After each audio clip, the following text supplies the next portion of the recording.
Hey guys, Deggers here from Go Boxing TV, and I want to talk today, just briefly, on people gloating about Eddie Hearn and Matchroom Boxing, and how a lot of people seem to think that this is the beginning of the end for Eddie, and I just don't get it. I don't understand why there are so many haters of Eddie Hearn.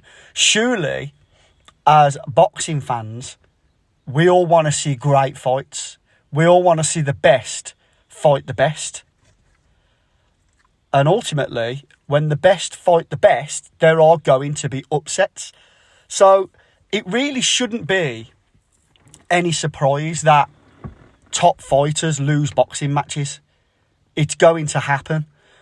Now, people are saying and people are gloating and seem to be really, really happy that a lot of Eddie's top fighters are losing boxing matches lately. So obviously you've had Anthony Joshua now has lost 2, once against Andy Ruiz and more recently against Alexander Usyk. Rematch coming up.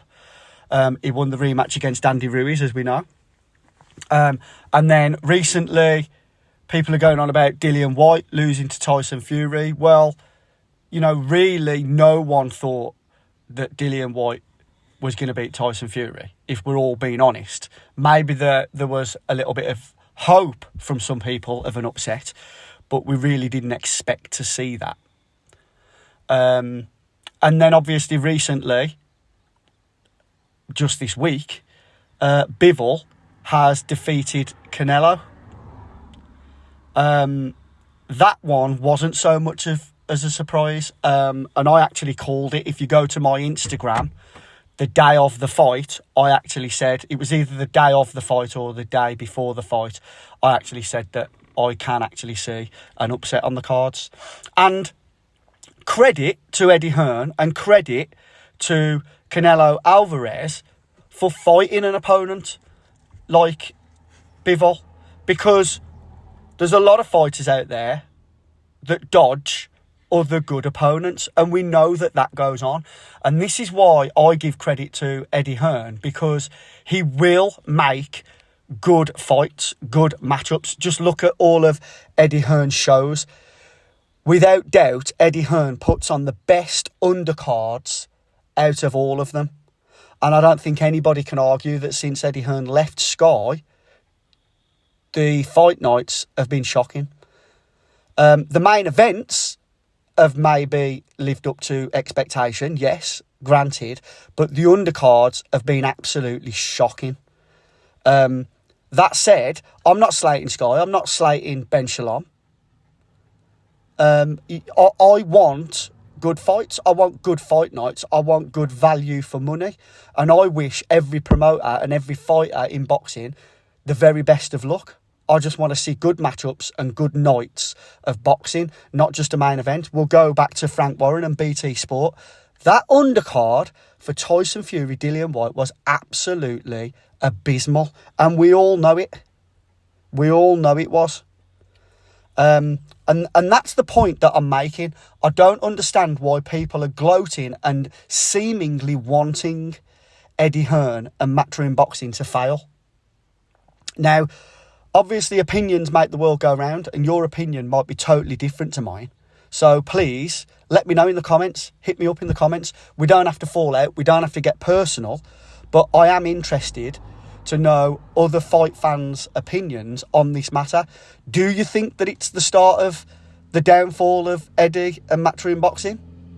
Or like me, do you think that actually it's the opposite? You know, and I think that Eddie Hearn and Matchroom Boxing will continue to go on and put on great shows and great nights in boxing, because in my opinion, he's by far, at this moment in time, the best promoter in boxing when it comes on to putting on the best fights and the best nights, and putting his fighters through bouts that, you know, are testing, are challenging. And surely as boxing fans, that's what we want to see, don't we? Or, you know, am I just talking to casual boxing fans here?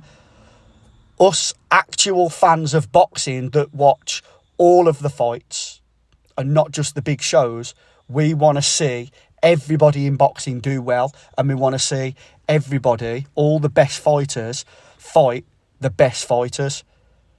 And if we want to see that, then ultimately there are going to be upsets. There are going to be times like this where the best fighters are going to lose. It's always happened throughout boxing history. I don't understand why people are surprised and gloating at the fact that this has happened on a grander scale than normal to Eddie Hearn. I don't understand why people seem to be happy about that and want him to fail. So let me know why. If that's you, let me know why in the comments you want that to happen. Or is it just a bit of banter? Obviously, deep down, you do want to see the better fights, and you do want to see Eddie Hearn and Matchroom continue to grow, because ultimately, that's the best for the sport of boxing. If we all want the best for the sport of boxing, then surely we all want the best for all of the promoters and all of the TV networks, etc. And we want them all to work together as well. And we want to ditch the politics. So to sum up, I do not think that it is the start of a downfall for Eddie Hearn and Matchroom Boxing. I think he's going to continue to go forward and put on great shows. You guys let me know in the comments. Please smash that thumbs up. Subscribe if you wish, but I'm just grateful for all the views. Take care, and I'll catch you on the next video.